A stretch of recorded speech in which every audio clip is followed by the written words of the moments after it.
Hey everyone, welcome back to the Pathways to Happiness podcast.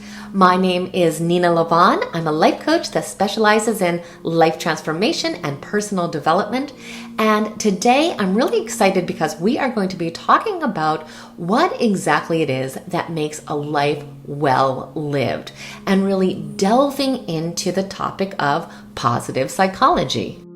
I'm excited to talk about this topic today because I've just been hearing from so many people that they are feeling very discontent. They are getting bored and restless and, kind of consumed with everything that is happening and just kind of questioning their life overall, wondering if they are going in the right direction or what's going to be coming up next. And so I thought it would be interesting to kind of explore what it means to have a life that is well lived. What are the considerations that are involved with that? So that being said, let's jump right into today's topic and learn a little bit about kind of the field and the concept of positive psychology and why that really helps us to explore the concept of what makes life worth living, what makes a good life to begin with. When we don't really know what that is, it's hard to design a life that is a good life if we don't know what exactly makes up a good life. I think it's easy to just kind of say that a good life is a happy life, but realistically, as people, we're not happy all the time, nor would we want to really be happy all the time. Happy is great for much of the time, but there are a lot of other very important and essential emotions. And so instead of thinking of it really as living a happy life, or really having the goal of happiness, we can think of the goal instead as to flourish. Now, what exactly does that mean to flourish as a person? Well, we can start by looking at the actual definition, which is considered a state where people experience positive emotions, positive psychological functioning, and positive social functioning most of the time. We could also describe it as living within an optimal range of human functioning, and it's kind of a measure of positive mental health and overall life well-being.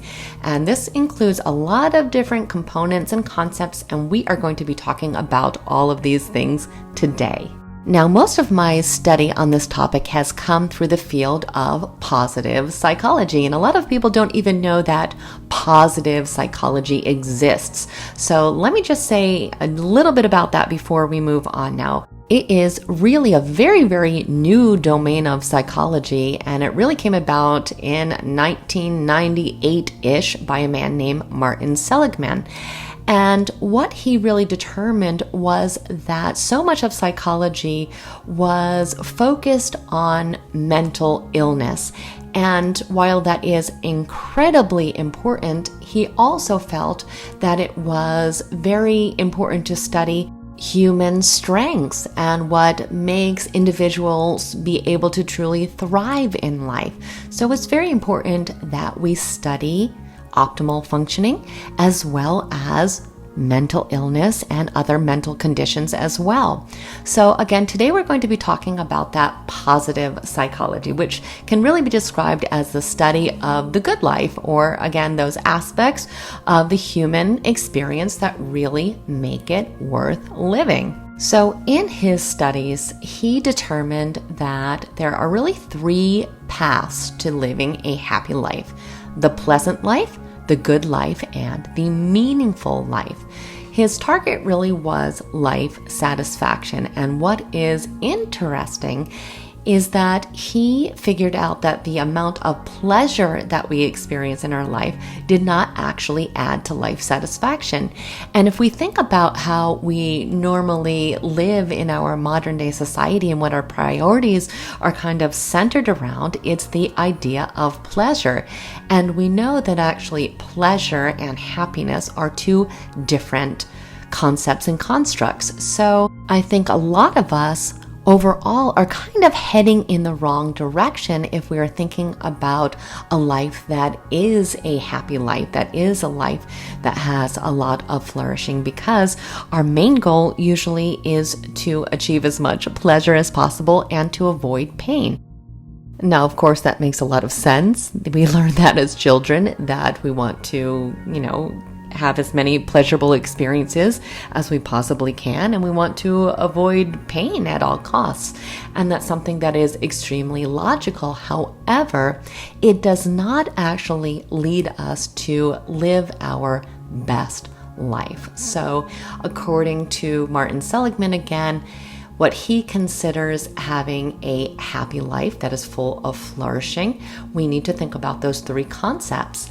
And the concepts, again, are the pleasant life, the good life, and the meaningful life. So let's just kind of touch upon those really quickly. So the concept of the pleasant life really touches upon that need for things that are pleasurable. So again, we don't want to ignore the things that are pleasurable in our life. We just don't want to center our entire life around them. But, the pleasant life is about having as many of those enjoyable things in your life as possible and having the skills to really amplify those different pleasures that we do have.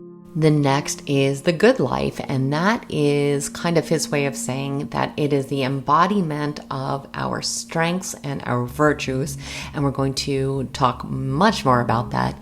And then lastly, the meaningful life, so having a life that you truly feel has purpose.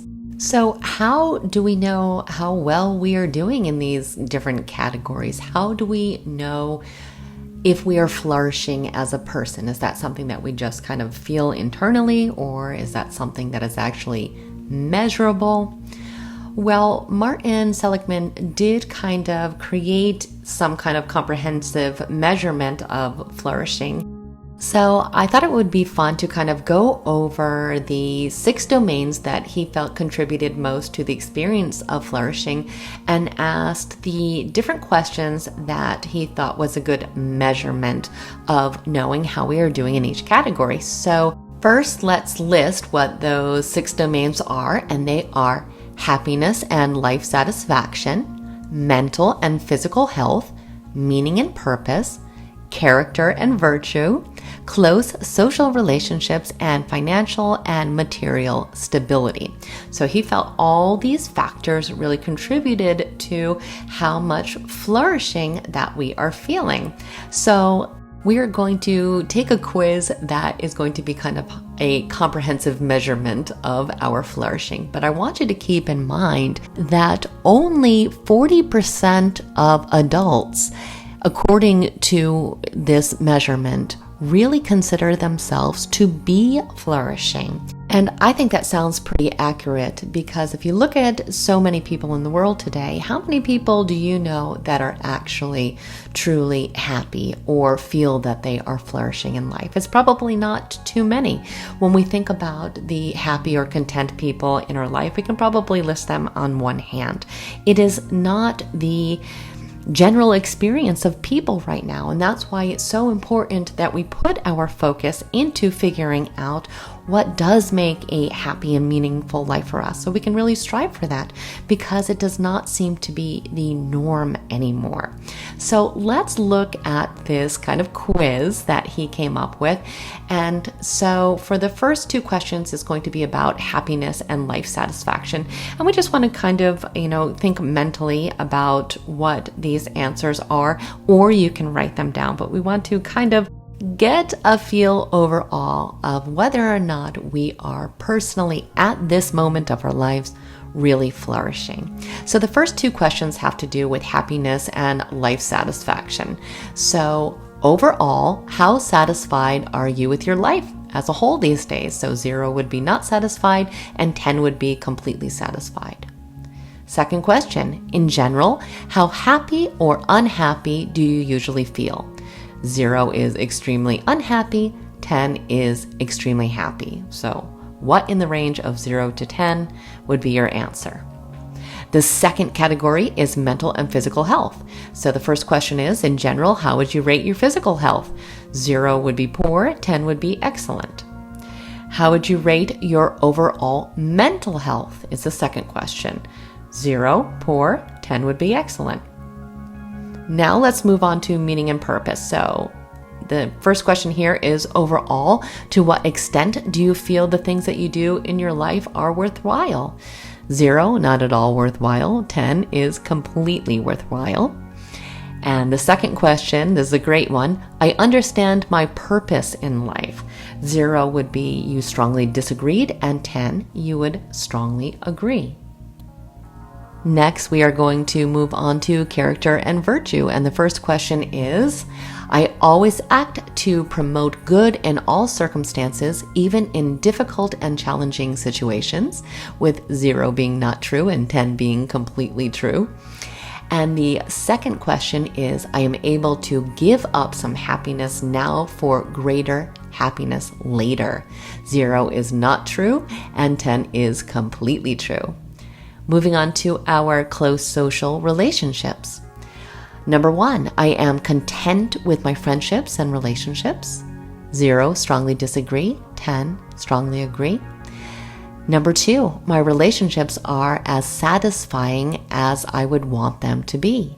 0 would be strongly disagree, and 10 would be strongly agree. And lastly, moving on to financial and material stability, he asks, number 1, how often do you worry about being able to meet normal monthly living expenses? 0 is you worry all of the time, up to 10, which is that you do not ever worry. And the last question is, how often do you worry about safety, food, or housing?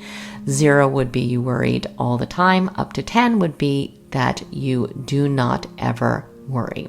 So now we just want to kind of calculate our score of flourishing. Obviously, if you have a score that is high, you probably feel that you are really flourishing in your life right now. And if you have a score that is lower, that means you are not experiencing that much flourishing right now. And flourishing, again, is really what helps us to have that overall feeling that our life is well lived. Now, something to remember is that many of these things, or I would actually say most of these things, are at least somewhat within our control. Now, some of these things are going to have to do with our actual personality. And if you missed the podcast on the 5 factors of personality, I would definitely suggest that you go ahead and listen to that. And if you are listening to this through YouTube, I will go ahead and link that down below. But if we look at our 5-factor model of personality, we can see that some of these factors, such as neuroticism, if we have a high level of neuroticism, we're probably going to experience a lot more negative emotions than if we have a lower level of neuroticism. So we may feel that we have more anxious thoughts and worries, which again can make us feel that we are not flourishing quite as much in life. But do not worry, because so many of these things really are under our control, which means that we can contribute to our own sense of flourishing in life. So let's talk about what we can do to kind of contribute to that. So one of the things that we can do is to really enhance our relationships or our kind of social support system. So we can think about, staying in close contact with our friends, or trying to make the relationships that we have more deep and get to know our family and our friends or our romantic partners in the strongest way possible. Really deepen and develop these relationships, because we know that relationships actually really contribute to how we're feeling about life overall. Our relationships are a very essential part of our happiness.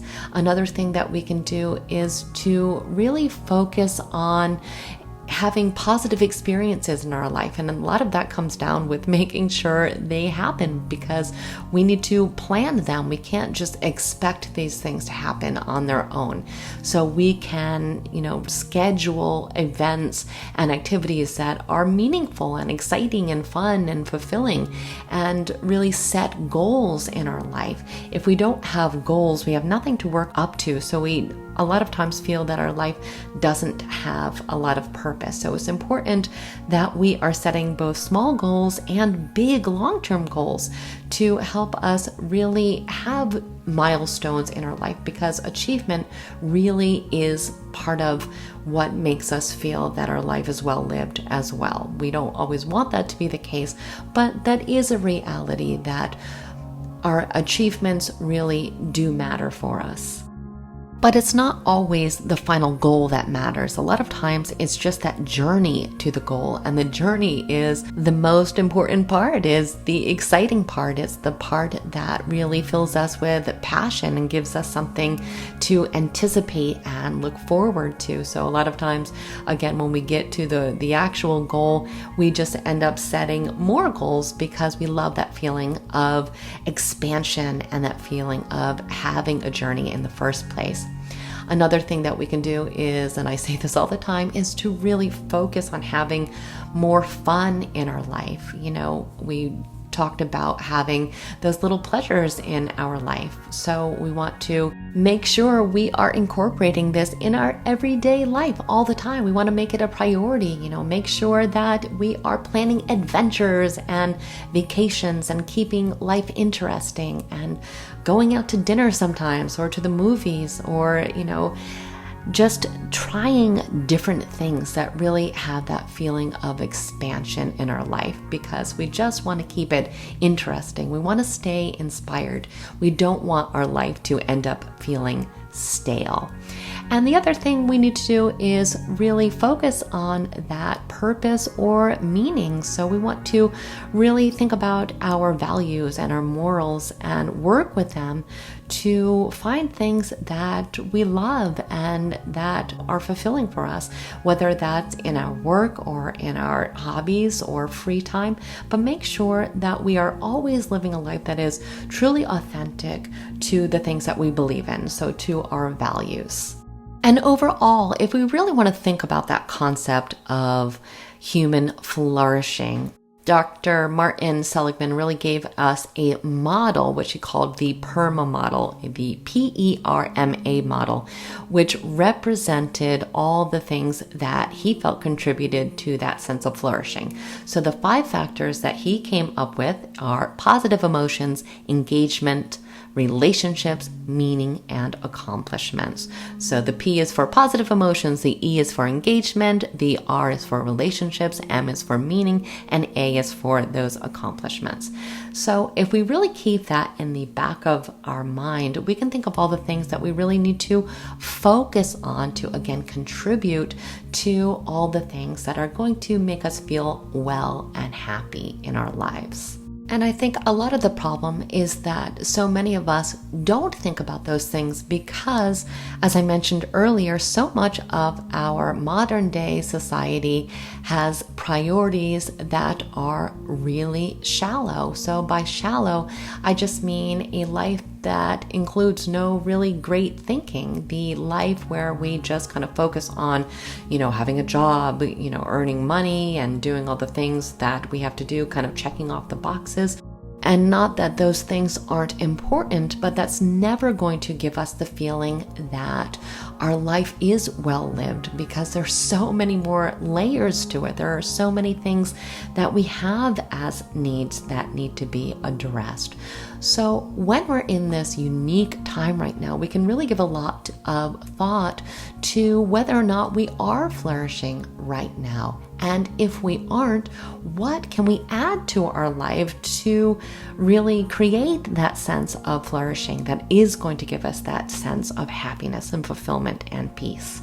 So going back to kind of positive psychology as a whole, another thing that I found really interesting, and he talked about this in his handbook called Character Strengths and Virtues. I think that came out in 2004, if I'm not mistaken, but it talks about the positive psychological traits of human beings. So what are some of these positive traits? He thought that it kind of came down to 6 different virtues and 24 strengths. So these 6 virtues are wisdom and knowledge, which includes creativity, curiosity, open-mindedness, love of learning, perspective, and innovation. Number 2 was courage, which included bravery, persistence, integrity, vitality, and zest. Number 3 is humanity, which includes love, kindness, and social intelligence. Number 4 is justice, which includes citizenship, fairness, and leadership. Number 5 is temperance, which includes forgiveness and mercy, humility, prudence, and self-control. And 6 is transcendence, which is the appreciation of beauty and excellence, gratitude, hope, humor, and spirituality. So he thought that these different character strengths that are associated with these 6 virtues really belong to every person, that everybody has them, but to different degrees. So the more that we can really cultivate them, again, the more we're going to contribute to that sense of human flourishing. And the last concept I really want to talk about is something that is described as flow, which is something that also contributes to that feeling of flourishing. So that is when we're in a state of absorption, when we are really just feeling that time is flying. We feel that we are kind of lost in what we are doing. Anyone can really experience this flow. And when we really do so, we are really in full enjoyment of the process of whatever activity that we are engaged in. We are fully involved. We are having energized focus. And that is one of the things that truly makes us feel that we're in the zone and that we are having a full enjoyment of life. So it's right in the middle of feeling that we are completely stressed out and we are completely bored. So we don't want to be, in the overwhelmed state, and we don't want to feel that we are just not engaging in life at all. So that flow state is really right in the middle, and that is kind of our target area. I've heard it kind of described as, being in the center of anxiety and boredom. And I think that is the best way to put it. But if we can have moments in our life, and fairly often, that we do experience flow, it's also just going to contribute to that sense of purpose and meaning and contentment and fulfillment in our life that we are looking for. So I hope this week you can give some thoughts about what you can do in your own life to really enhance this process and to really give thought to what is serving you right now and what is not serving you. Because again, like we talked about, maybe it's not possible to be happy all the time, and that is completely fine. Nobody is happy all the time. But we can have a life that is flourishing regardless of what is happening externally in our environment. And I know there are so many challenging things that are happening right now. So it's even more important that we look internally and see if we can have that sense of contentment, even though things maybe aren't ideal in the outside world right now. It seems like things are starting to get a little better, which is wonderful. I have a lot of optimism for that. But again, it is something that really does need to come from inside. So I truly hope you all enjoyed this kind of overview of positive psychology, some of the principles behind it, and of course, learning more about Dr. Martin Seligman. He is just such an amazing person, and his contributions to psychology as a whole has just been monumental. So please, if you have a moment, do look him up. It's really just as simple as Googling positive psychology or his name specifically, and there's just a wealth of information. He also has several books that you can look into as well. I also just wanted to take a moment to offer some words of encouragement because let's face it, this is a very trying time for all of us. It's a very unusual time and things are different. There's just so much change and there is just a lot of shuffling around of priorities and, personal situations. And it isn't easy. So I just want you to know that we are in this together. We are not alone. We are experiencing this globally, for one. But also, we're doing a pretty good job. I mean, there is no rule book for this. There is no handbook. There's no guidebook. And I think we're doing pretty well overall. So keep your chin up and know that if you made it through the day, that is enough. You are doing a great job and it's going to get easier. And guess what? This too shall pass. So that is where we're going to wrap it up for today. But I want to thank you so much for tuning in. It is such an absolute pleasure to be able to speak with you all. And I appreciate your wonderful comments so much. I read absolutely every single one of them and I find them to be so insightful and interesting. So don't forget to go ahead and contact me if you do have any specific questions you want answered on the upcoming Questions and Answers podcast. And other than that, I greatly look forward to seeing you next time. Have an absolutely extraordinary day, everyone.